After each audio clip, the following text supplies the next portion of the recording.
नसरापूर या शहरामध्ये एका छोट्याशा 4 वर्षाच्या चिमुकलीवर अत्याचार केला. ज्या नराधम भेडेनं अत्याचार केला तो तिथंपर्यंतच थांबला नाही, तर तिची दगडाने ठेचून एका निष्पाप 4 वर्षाच्या मुलीची त्यानं हत्या केली. आणि हा प्रकार महाराष्ट्रामध्ये आज आपण नवीन पाहत नाहीत किंवा नवीन ऐकत नाहीत.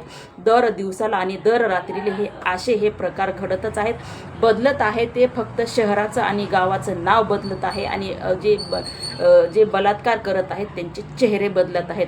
डोळ्यानं आंधळ आणि कानानी भैरं हे सरकार कधीही बदलणार नाही. मूग घेऊन गप्पा आहे. स्त्रीवर होणारे अन्याय, अत्याचार, खून प्रकरण, अपहरणचे, बलात्काराचे प्रकार हे डोगळ्या डोळ्यांनी तमाशा पाहत आहेत.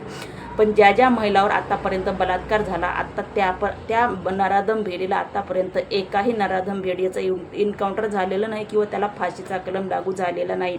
ज्या काल परवा आता ज्या नसरापूरमध्ये ज्या छोट्या चिमुकलीवर अत्याचार केला, अशा भडव्याला काय सजा दिली पाहिजे? त्याला फाशीची सजा दिली पाहिजे. त्याला भर चौकामध्ये जिवंत जाळलं पाहिजे.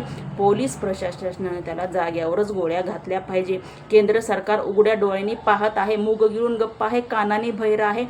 मग ते मंत्री असेल, उपमंत्री असतील, यांना जे महिलावर होणारे अन्याय, अत्याचार, खून प्रकरण, अपहरण थांबवता येत नाहीत. कलम नियम योग्य पद्धतीनं जर ह्यांना लागूच करता येत नाहीत, त्यांच्यावर बहिष्कार हा शब्द सुद्धा छोटा आहे. नि खुर्च्या खाली करावं असं सुद्धा मी म्हणू शकत नाही.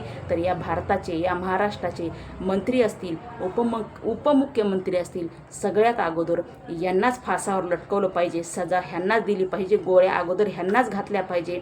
कारण ह्यांना सरकार चालवता येत नाही आणि योग्य नियम आणि योग्य कलम या नराधम भेडेला हे लागू करू शकत नाहीत. म्हणून सगळ्यात अगोदर एन्काउंटर जर कोणाचं करायचं असेल तर ह्या नेत्या लोकांचंच करायला पाहिजे, जे हे खुर्चीवर बसलेले आहेत. खुर्ची धरणीला भार आणि खायला कार अशा नेत्यालाच अगोदर उडवलं पाहिजे, जेणेकरून महिलावर होणारे अन्याय, अत्याचार जर ह्यांना मिटवता येत नसतील, थांबवता येत नसतील, गुन्हेगाराला योग्य सजा देता येत नसेल, तर यांना या खुर्चीवर सुद्धा बसण्याचा अधिकार नाही.